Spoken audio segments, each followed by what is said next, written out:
So this last Sunday, like the last couple of Sundays, I took a break from my mobile phone. I felt great. It released me from some unexplainable pull, and my mind felt less hampered down. This is exactly what we need because the huge impact of mobile phones is slowly starting to impact everyone's life. And taking a break would benefit us in the long run before it balloons getting out of our control. Many studies have looked into the mental health impacts and the user's lifestyle when using a mobile phone. They noticed that the main problem is attachment to the mobile phone. And this can be solved with technology cleanses. And then that will then lead to more genuine relationships and happier lifestyles. So, with the rise in mobile phone apps and the increasing attachment, phones are beginning to take over our lives. Users are too attached to the device. We start and end our day with the device in our hand, checking how friends are doing, seeing how others are doing. It's human nature to socialize, but phones lead us to this desire to an insatiable measure.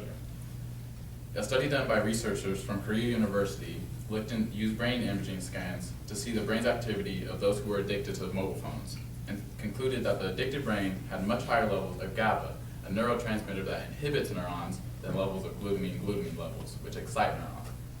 You can see the problem here. Our brains are literally slowing down. And this leads to poor attention spans and less control. So people don't want to stop using them either. So the CDC found that distracted driving kills 9 people daily and injures over 1,000. But distracted driving is not the only risk for humans. Users suffer lower satisfaction of life and higher levels of perceived stress. Perceived stress heavily affects satisfaction of life. If you have lower perceived levels of stress, then you have a higher level of satisfaction of life. So according to Maya Asamaha, an associate professor of human-computer interaction, states that the checking of smartphone apps every day has been linked to sleep disturbances, stress, anxiety, and decreased academic performance. So we see that these effects are perilous to our lifestyle and mental health. So we can solve this by taking technology cleanses. As I said, I take a cleanse every Sunday, and this just allows me to just get work done.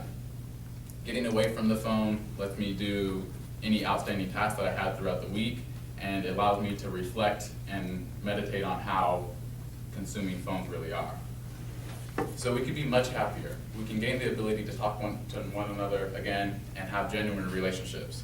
And we would see the rise in attention spans and in control. And we can focus more on the more important things in life.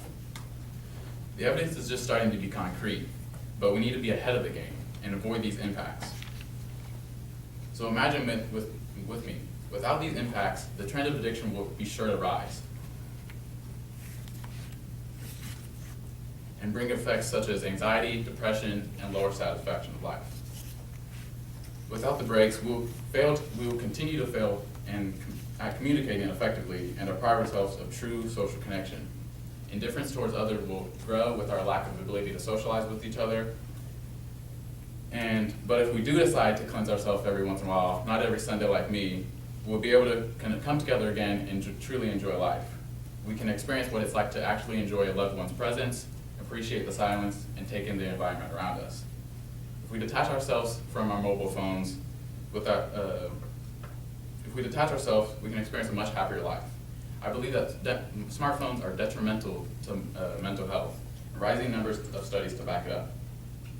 We're in control of how much we use these devices, but this control can be lost if it starts to dictate what and how we do something every day. So, it makes us less happy, and it is imperative, like with this attachment to our phones and the technology cleanses to fix it, it will then lead to more genuine relationships and a happier lifestyle. So I think it is imperative to start taking a break from these mobile phones, and we can maybe, just maybe, avoid the peril of our smartphones. Right.